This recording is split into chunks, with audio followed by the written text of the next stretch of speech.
Presentation of Group 2 BSBA FM3A. The members are Aquino Carla Angela, Alfornan Mary Ann, Escobar Angelica, Flores Gerald, Floron Michelle, and Tambago Miriam. To formally start the introduction, the Department of Social Welfare and Development, or DSWD, is the primary government agency mandated to develop, implement, and coordinate social protection and poverty reduction solutions with the poor, vulnerable, and disadvantaged. It also provides social protection to vulnerable groups such as the orphans, the abandoned children, the street children, the person with disabilities, the elderly person, women, and indigenous peoples. The department also provides relief assistance during the time of calamity and disaster. DSWD also works to prevent and alleviate poverty through its programs on livelihood, social housing, educational assistance, and cash transfers. They have a wide range of programs and services that touch the lives of the Filipino from all walks of life. Newly appointed DSWD Secretary Gatchalian meets with agency executive. Following his appointment as the new head of the Department of Social Welfare and Development, Secretary Rex Gatchalian met with the undersecretaries of the agency on his first day on Wednesday, February 1, 2023, where he was briefed on the operations of the department as well as on the programs and services being implemented. As the new secretary of the department, he also initially laid out his major priorities that he wants to focus on, such as the digitalization of the systems, processes, and programs and services of the DSWD. He also mentioned his plan on cleansing the database of beneficiaries to ensure that deserving and eligible families and individuals will be served. The Department of Social Welfare and Development is the government agency responsible for the development and implementation of social welfare and development programs in the Philippines. The DSWD of the Philippines is the executive branch of the government in charge of ensuring the social welfare and development of Filipinos. What are the benefits? The Department of Social Welfare and Development, DSWD, is mandated by law with developing, administering, and implementing comprehensive social welfare programs aimed at improving the living conditions and empowering disadvantaged children, youth, women, and seniors, people with disabilities, families, increases, or others, or communities in need. Where is DSWD Field Office Region NCR located? The DSWD Field Office Region NCR is located in the capital city of Manila, which is the main population and economic center of the Philippines. The office is mainly located at Sampaloc, Manila. The city is home to major government offices, including those of the Department of Social Welfare and Development, as well as many other agencies responsible for providing social services to residents in the region.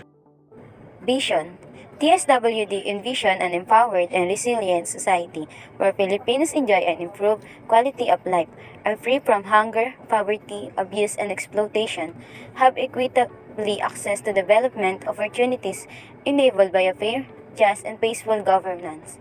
Mission.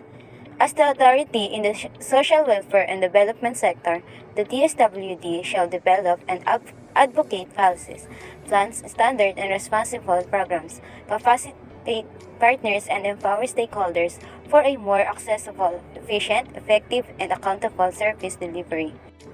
Core values and DSWD brand. The DSWD core values of respect for human dignity, integrity, and service excellence. Maagap at mapagkalingang serbisyo. Second, serbisyong walang puwang sa katiwalain. Third, patas na pagtrato sa komunidad. The DSWD objectives are listed below. Assist service providers in improving their ability to manage individual, family, group, or community cases. Establish performance measures to track and evaluate the effectiveness of social welfare and development programs as well as their influence on cases under supervision. facilitate on-site and interactive case management problem-solving with service providers such as LGU, NGO, and DSWD. Improve worker or agency performance by giving or facilitating access to technical assistance for supervisory recipient. The DSWD Mandate, 1987. The MSDD was reorganized and renamed Department of Social Welfare and Development, or DSWD, under Executive Order 123, signed by President Corazon C. Aquino. Executive Order No. 292, also known as the Revised Administration Code of 1987, established the name, organizational structure, and functional areas of responsibility of DSWD and further defined its statutory authority. For the summary, the DSWD Field Office Region NCR is a government organization that provides services and supports to individuals, families, and communities. This includes center-based services, residential care services, social welfare and development technologies such as training programs and functional, interactive, and participatory approaches. The organization also works with the person with disability sector to provide support and resources to individuals with disabilities. These are the DSWD programs and services. First, adoption and foster care, and bottom-up budgeting. Third is center and residential care facility. Fourth is disaster response operation. Fifth is gender and development. International Social Welfare Services for Filipino. Next is the Kalahi CIDSS or the NCDDP. Next is the Listahan. Next is the Pamana or the Payapa at Masaganang Pamayanan. Next is the Protective Services Program. Recovery and Reintegration Program for Trafficked Person or RRTP. Supplemental Feeding Program. Sustainable Livelihood Program or SLP. The Pantawid Pamilyang Pilipino Program or PORPIS. For the current appropriation of Department of Social Welfare and Development for the fiscal year 2022, the DSWD received a total of 202,449,416,000, and this support all existing supported the operation and programs as well as the activities. For the general administration and support, supported the operations including the locally funded and foreign assisted projects as indicated here under to the Office of the Secretary.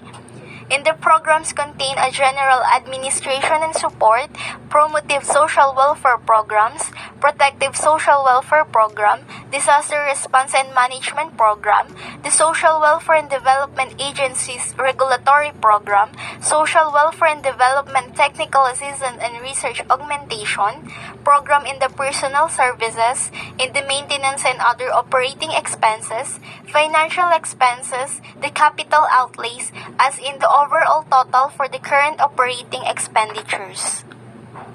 In the new appropriations by the object of expenditure is in the total amount of 346,259 in other compensation common to all, which is the personal economic up to the self-increment, overall in the maintenance and other operating expenses that include to the financial expenses, bank charges, capital outlay for the property, plant, and equipment, and the infrastructure buildings, machinery, and transportation, total of 760,921 that sum up in the total appropriation for the fiscal year budget of 2022.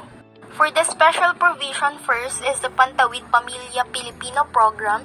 The amount of 107,669,942,000 is appropriated herein for the 4Ps shall be supported to the poverty reduction of the national government.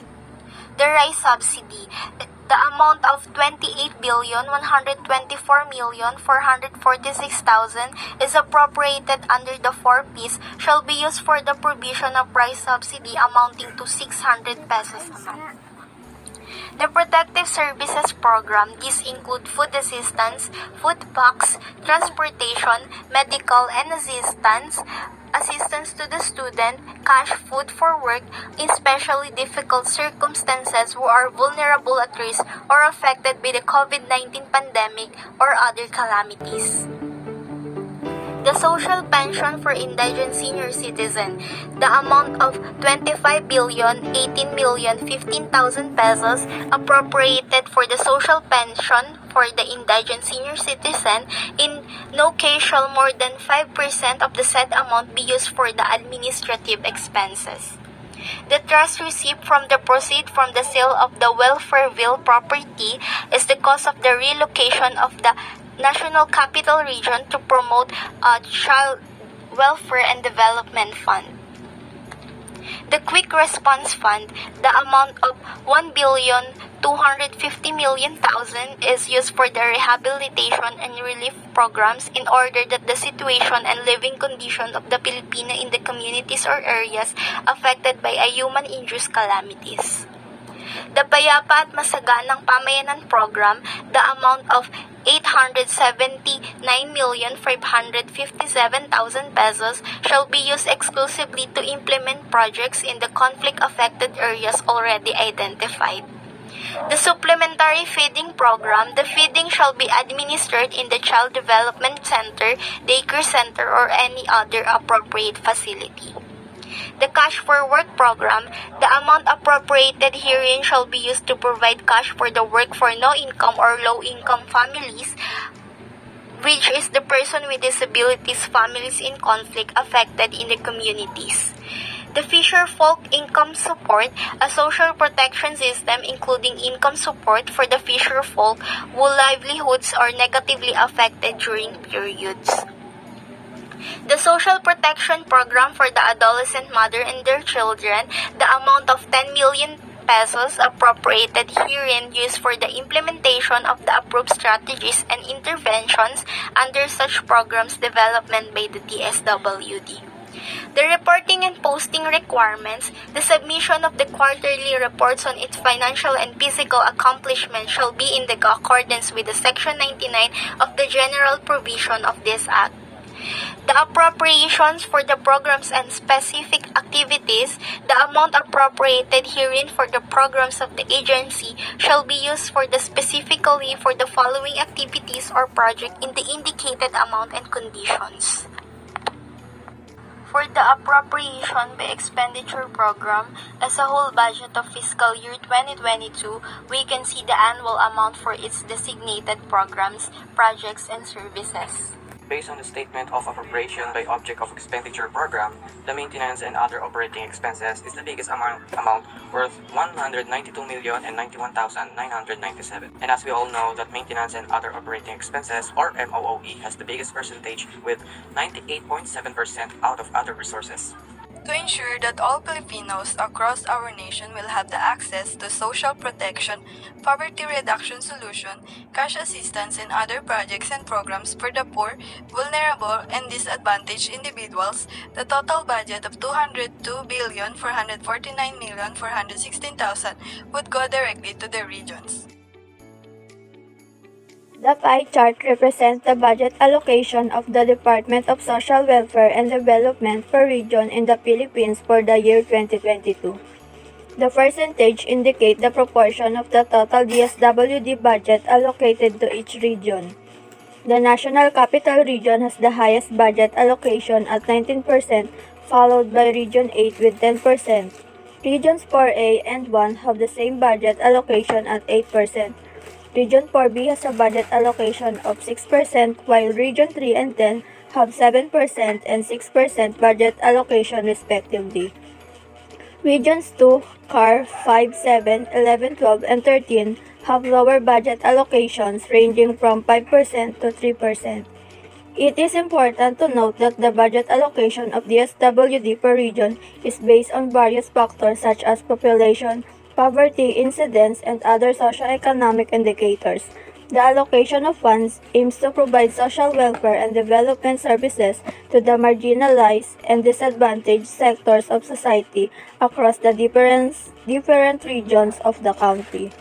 Looking at the budgets of DSWD for the years 2020, 2021, and 2022, we can see a significant difference in the amount of funding allocated to this department. In 2020, the budget of DSWD was 200,500,000,100 pesos. In 2021, the budget was 174,718,184,100 pesos, which shows that there was significant decrease of 25,781,816,100 pesos, with a percentage of negative 12.86% from 2020 to 2021 budget. However, from 2021 to 2022, we can see that the budget for DSWD increase of 27,731,232,100 pesos by 15.87%, which is higher than the budget for 2021. So, in a simple words, there was a decrease of 12.84% in the DSWD budget from 2020 to 2021. But this was followed by a significant increase of 15.87% in the budget for 2022 compared to 2021. So, these changes in budget allocation can have significant impacts on the programs and services that the DSWD is able to provide to the Filipino people. For the year 2023, DSWD welcomes the current administration budget of more than 196 billion for its implementation of social protection programs and services. The DSWD utilized the budget for the operation of its program, which include the Pantawid Pamilyang Pilipino program, the Sustainable Livelihood programs, the Supplementary Feeding program, the Social Pension for Indigent Senior Citizen, the Protective Services for Individuals and Families in Difficult Circumstances, and programs for disaster response, among others. Under the new leadership of DSWD Secretary Rex Gatchalian, the department will also prioritize streamlining of services and digitization as directed by the President Ferdinand R. Marcos Jr. to ensure the fast and efficient delivery of social welfare and development programs for the poor, marginalized, and vulnerable sectors.